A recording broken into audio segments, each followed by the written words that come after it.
wajjin walitti qabsiisee dubbachuu barbaada. Wanni akka gaariitti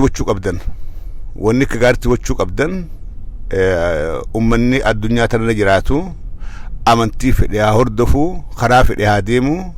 Garuu namni hugguuni du'e reefi kabajaadha qaba. Reefa aalii firrirra walgaheeti kaan masgiida geessanii irra salaatanii, kaan beeta kiristaana geessanii irratti qaddasanii, hundinuu akka beekutti du'aa'ee godhee kabajaadhaan reefa geggeessanii awwaalan. Garuu amma wanni arkaa jirru awwaalcha akkaan hamaadha. Awwaalcha osoo aaliin singarre reefi addunyaarraa amma yeroo ammaan tanaa kana gubachaadhaa jira. Xaaliyaan gubaadhaa jirti, awwaalaadhaan jirtu. Vaayirasiin kun jalaa ol deema jedhanii waan shakkaniif yookaanis awwaaluudhaaf yeroo waan hin qabneef ni guban, ibiddatti qabsiisan. Wanni kun deemee addunyaa guutuu wal gahuudhaaf argaadhaa jirra. Biyya keenya keessa hooyoo dhaqe maaltu dhufaadha. Wanni amma walii dhaabnu, wanni amma haasoynu poolitikaadhaa miti. Poolitikaadhaan nama jiruutu wal morma, nama jiruu wal dura dhaabbata, nama jiruutu wal deeggara, nama lubbuudhaan jiruu biyya bulchaa, nama jiru bulchan. Garuu biyya keenya keessatti wanni deemaadhaa jira waan addaati. Achitti hin deemu barbaada. Biyya keenya keessatti wanni deemu jira waan addaati. Awwaan takka wanni ajaa'iba natti ta'u. Wanni ajaa'iba natti ta'u namni waan fedhen haa wal mormu, siyaasaan wal haa dorgomu. Nuti Amaaraa, isin Oromoodhaa, kun Guraageedhaa, kun Tigreedhaa haa jedhamu. Dhukkubni kun garuu dhukkuba hiyyeessaa fi taajira, adiidhaa fi gurraacha, dubartiidhaa fi dhiira addaan osoon fille inumaa gubbarraa gad eegalee tujjaararraa gad eegaleeti miskiina gabbo. Aangawarraa eegaleeti karaa ummataa gabbo. Dhukkuba badaa kana osoo laallee garuu arraan tana mootummaan Itoophiyaadhaa hangam takka dantaa siyaasaa ifiitiif itti faayidawaadhaa jirti waan jiru keessa gabbuunee wajjin laal. Obboleeyyan keenya kan mootummaa tana keessa hojjettan, kaabinoonni, aangoonni sadarkaa adda addarra jirtan. Waan kana yeroo dubbannu of course siyaasaadhaan isin dura dhaabbanna, siyaasaan isinii mormina. Garuu ammaan tana jireenya keessanirraa dubbachaadhaa jirra, lubbuu teessanirraa dubbachaadhaa jirra, lubbuu maatii teessanirraa dubbachaadhaa jirra. Kan akkatti nuu fudha. Kalee wal dura dhaabbachaadhaa turre arra garuu jireenya keessan keessatti lubbuu teessan, lubbuu ilmaan keessanii, lubbuu aalii fi ollaa keessanii irraa dubbachaadhaa jirra. Arra torbaan kana wanni arkaadhaa turre kutaa Harargeedhaa keessatti araddaa hundarraa nama walitti qabanii walitti fidanii kaabinoonnis osoo ilmaan fiitiif hin yaaddoin osoo hammeenya dhukkuba kanaa maybe hubannaa dhabuudhaan ta'uudhaan malchiisa walitti qabamanii wajjiin nyaachaa wajjiin dhugaa harka waliin baratanii harka waliin hakkaatanii ta'an namni kun waltajjii takka irratti nama kuma tokkootu arkamee yoo jenne namni humni tokkichaan sun maatii ifitti gala.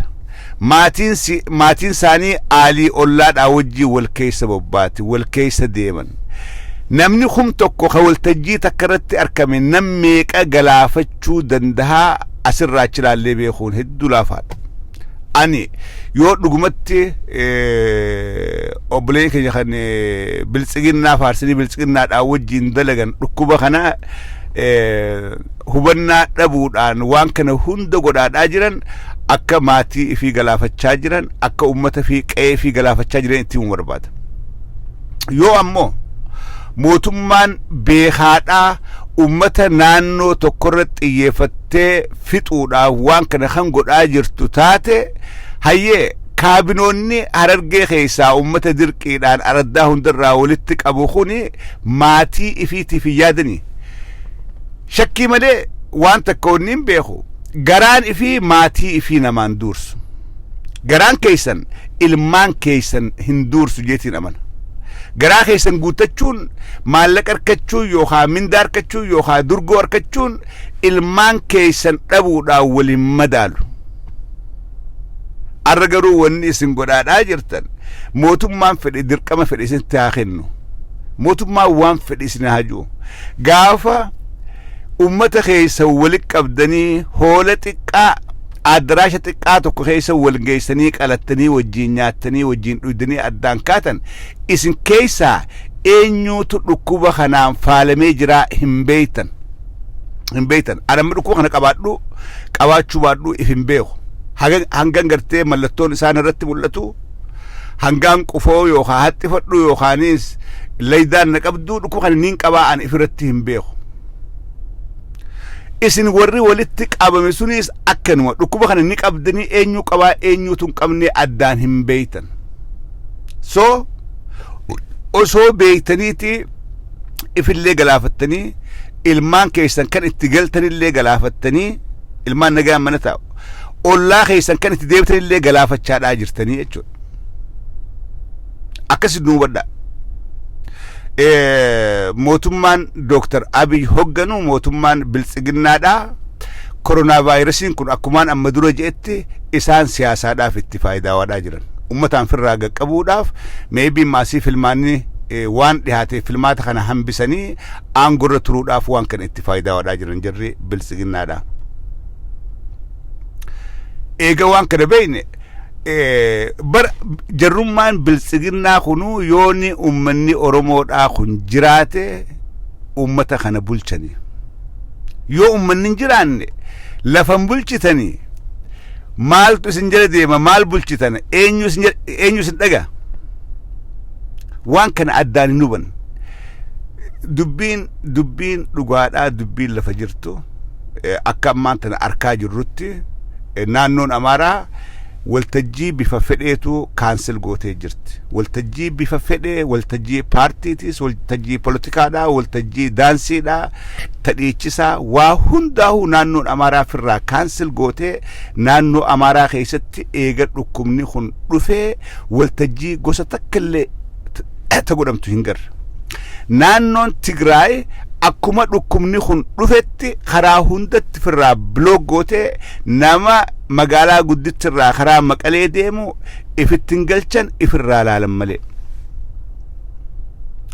dhukkubni kun bakki keessa ammaan tan hagammaan tanaa bakki irraa himamaadhaa jiru naannoo Oromiyaadhaa qofa kana naan sobe wayin sobe kan haga ammaan tanaa dhukkubni koronaa vaayirasiidha bakki irraa himamaa jiru magaalaa Finfinnee irraa eegalee naannoo Oromiyaadhaa qofa ummanni viidiyoo isaanii suuraa isaanii amma arkaadhaa jirruus sooshaal miidiyaa gubbatti maxxansaniis ummatuma Oromoodhaa qofa keessattuu torbaan dabre kana Harargee qofarratti xiyyeeffatanii waan dhukkuba kana gartee Harargee keessa raabsuu barbaadan fakkaatti karaa kaabinootaatiin nama walitti qabanii dhukkuba kanaan faalanii qe'ee galchanii qe'een guutuun akka faalamtu waan irratti dalagaadhaa jiran natti fakkaatti an dhaamsaan qaba ijoollee Opidoo keessa dalaydu yookaan biltsiginnaa keessa dalaydu ijoollee Oromoodhaa Oromiyaa guuturraa dhaamsaan isinii qaba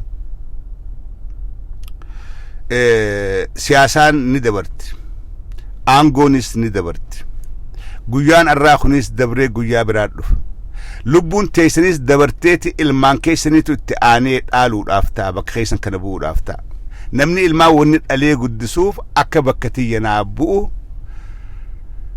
akka bakkaan angee kana dabree anarra jireenya wayyaa jiraatuu fi ilmoo dhalee guddisa namni ilmaan keessanis akkasumaa jeetii yaada yoo dhugumatti ilmaan keessaniif kan yaaddan taate yoo dhugumatti hegeree qa'ee teessanii maatii teessaniitiif yoo kan yaaddan taate anga waan biltsiginnaa fedhe yooni ummata walitti qabaa dubbisaa isiniin jee yeroo ammaan tanaa kanatti godhuun keessan dogoggora seenaadhaati ifirra dalagaadhaa jirtan lubbuu keessaniin taphachaadhaa jirtan dhugaa dubbachuudhaaf arra biyyootan gurguddoon Awurooppaadhaa waan isaan keessa jiran laallee garra biyya Ameerikaadhaa tana dirree kubbaadhaatii fi lafa babal'oo istaadiyeema hoteelanii karaa mana haakimatti jijjiiraa jiran akkasumaa wajjiin meeshaa wal'aansaa gahaan qabnuu janiiti waywaachaadhaa jiran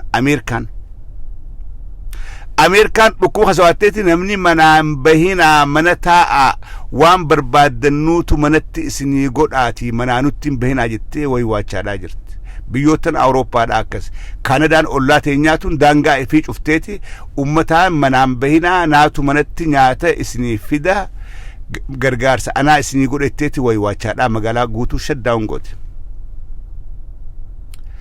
dhiiroo Itiyoophiyaan tuni humna Ameerikaadhaa ol qabdi humna Awurooppaadhaa ol qabdi Kanadaadhaa ol qabdi kan if shakkii malee ummata ifii mootummaan mootummaa biyya kanatti nama lamaa ol wajjin dhaabbachuun dhoowwaadha. Biyyootan Awurooppaadhaa hedduu keessatti nam lamaa ol yoo maatii teetaate malee wal gahuun dhoowwaadha. Itoophiyaan nam 5,000 10,000 kan wali qabdu dhiiroo dandeettii dhukkuba kanaan ifirraa dhoowwitu dandeettii Ameerikaadhaa fi Awurooppaa caaltu dandeettii akkam qabaatteeti. Ummanni keenya wanni hubachuu qabdan dhukkubni kun dhukkuba arkamuu miti. Dhukkuba laaltee namarrattis beeytuu miti. Dhukkuba abaluu qabaatii irraa hin fagaadhaa abaluun qabuuttiin dhihaadhaa jettuu miti. Yoonni dhugaa tana hubattan arra maatiidhaan wal shakku jira. Saahibni wal shakkeeti waliin dubbachuu dhiisee manatti daangalee ta'a. An namootaan magaalaa takka keessa jiru wal harkaadhaa hin jiru. Maatii tiyya ilmaan kiyyaa fi warra kiyyaa wajjin malee.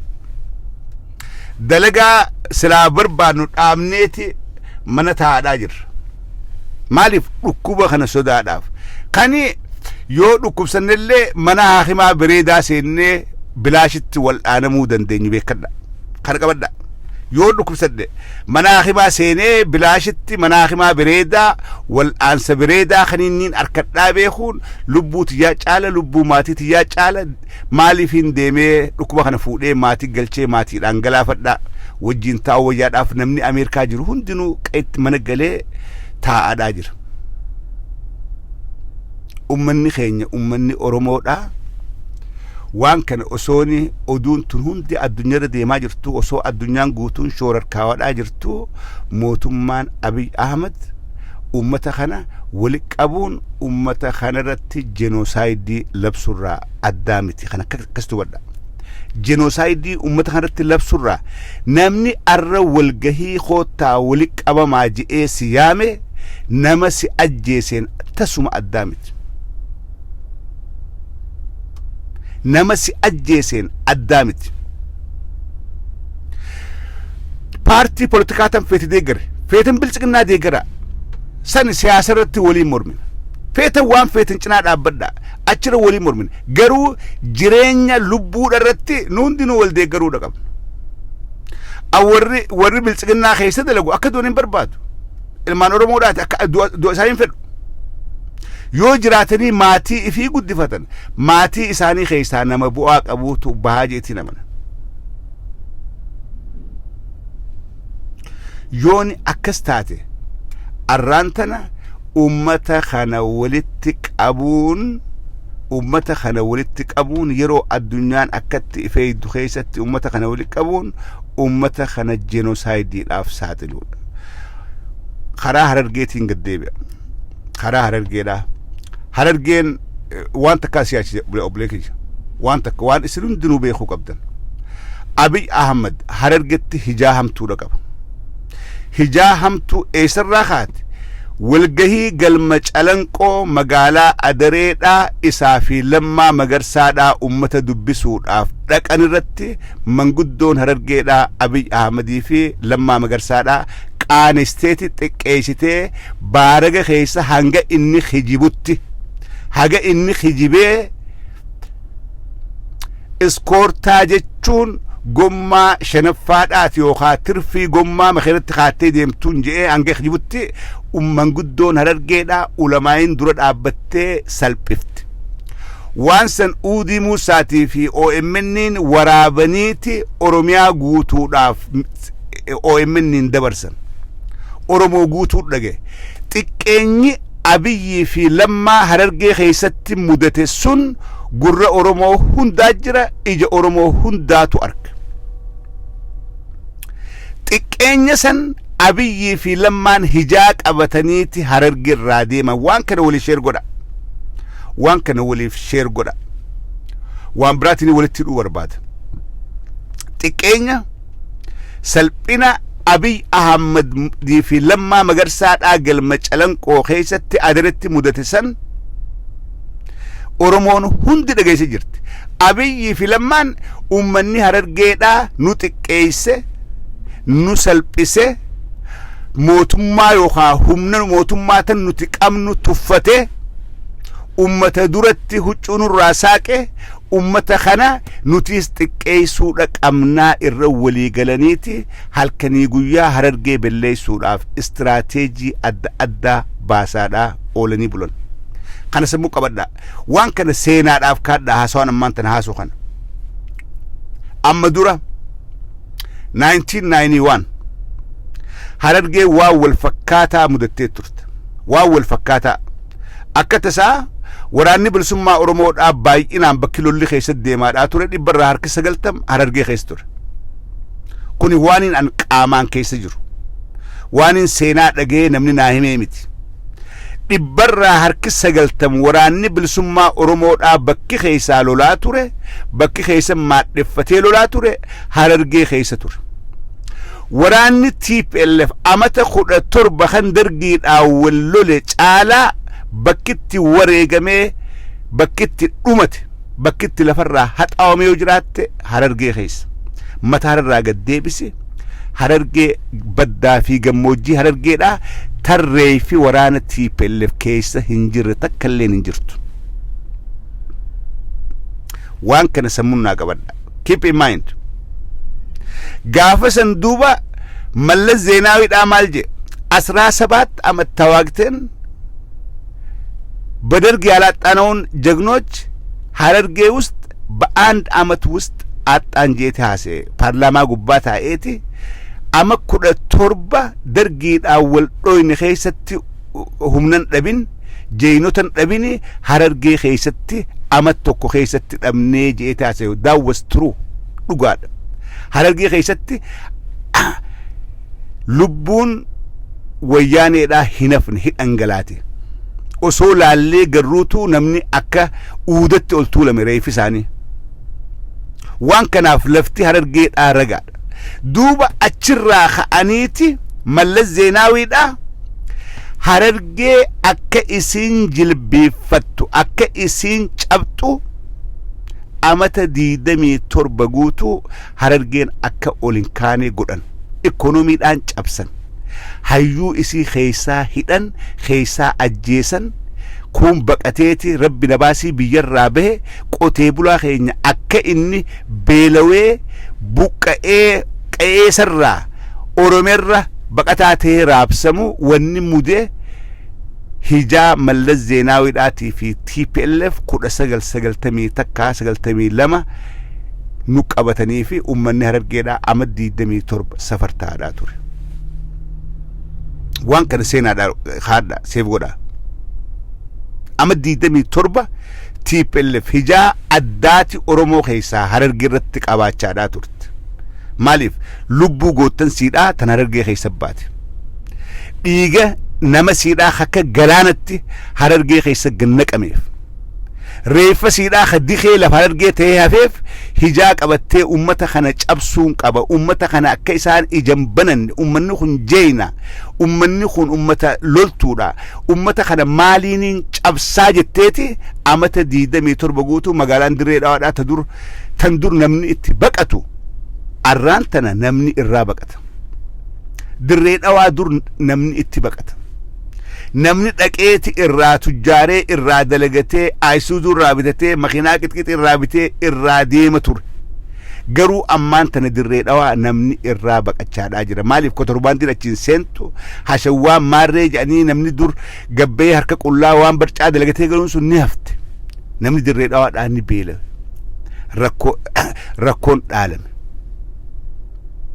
Harargee keessa dur namni gubbarraa dhufeeti tuulamarraa dhufee baadiyyaa keessa deemee waa dalagee kalloo dhifee qorii tolchee distii tolchee nagaan tujjaaree maallaqa irra kaatee amatarraa gaafa amat baalaa shawatti ol deebi'ee maatii isaatii kennee deemuu ture. Daawwas Hararge lafa bal'oo qabaatteetii miti lafa oomishaa guddoo qabaatteetii miti garuu Harargee wanni qabaachaa turte addatti cash crop oomisha maallaqa fiduu danda'u waan qabaachaa turteef Oromoon akkamma Suudii deemtu kanatti akkamma Jibuutii deemtee dalagattu akkamma South Africa deeman kanatti Oromoon Oromiyaa keessaa bakkitti deemuu turte lafa Harargeedhaa tana waan isin magarsiisitu maallaqa waan isiin ol baaftu hundi maallaqa asi gadheessaa turan astamaariin titaayidhaa olii kanaa gad dhufteeti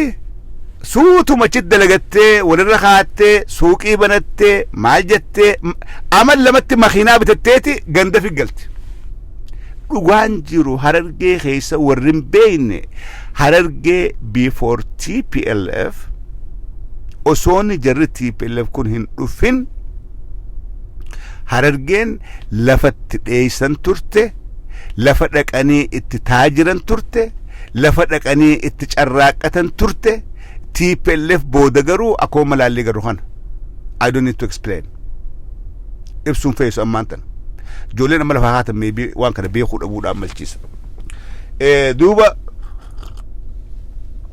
seenaa kana wanniin isinii kaaseef dubbii ammaan tanaa wal qabata waan galma calanqoo keessa teessan namni laafatti ilaala ilaalina gaafiilee Abiyyii fi Lammaadhaaf galma calanqoo keessatti haati san namni laafatti ilaala Abiyyi gaasa mataa qabateeti fuullisaa garagalee maadiyaatii baasee Lammaa arrabni goggogee waan dubbatan walaalanii miilli lafa ajjachuu hanqatee haffalliin kun achirraa gabbanii qaaniidhaan Finfinnee galan salphinaan Finfinnee galan qotee bulaan keenya sodaa takka malee dura dhaabbatee dhugaa jirtu dadhabbii isaan qaban kufaatii isaan Oromoo irraan gahan takka takkaan itti himuun sun maal goote Oromoota naannoo biraatis ni qartee jechuudha kan Harargeenu akkana goote maalayyanuhi huggool deeban Ambotti ummanni Amboodhaa salphiseeti helikooftariin fooqii gubbaa baqatanii Finfinnee deeban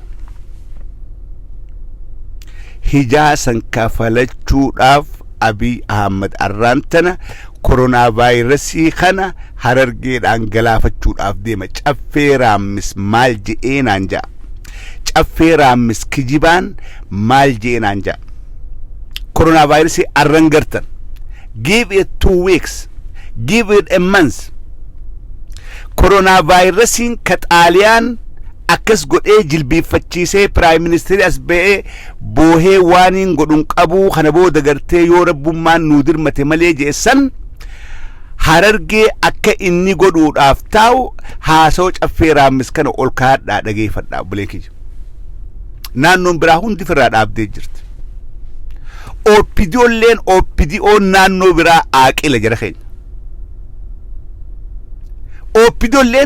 OPDO'n naannoo biraa yoo xiqqaattees ummata keessaa baateef yookaan maatii ifiitiif ni yaadan OPDO'n Harargeedhaa garuu adda I'm very sorry to say this OPDO'n naannoo biraa xiqqoodha ilmaan fiitiif ni yaadan maatii ifiitiif ni yaadan ollaa ifiitiif yaadan waan kana ajaja mootummaa irraatti dhufu dhibbatti fudhachaadhaa hin jiran garuu OPDO'n Harargeedhaa obboleen kiyya ifi yaaduu dhabuu keessa arraan tana qotee bulaa keessan baadiyyarraa qotee bulaa isaa dhukkubni kun hin dhaqqabne akka dhukkubni kun baadiyyaa hunda ol ga'u baadiyyaa fagoorraa yaamtanii magaalatti qaltanii warra dhukkuba qabu wajjin nyaachiftanii obaaftanii dhukkuba fuusiftanii achitti ergitan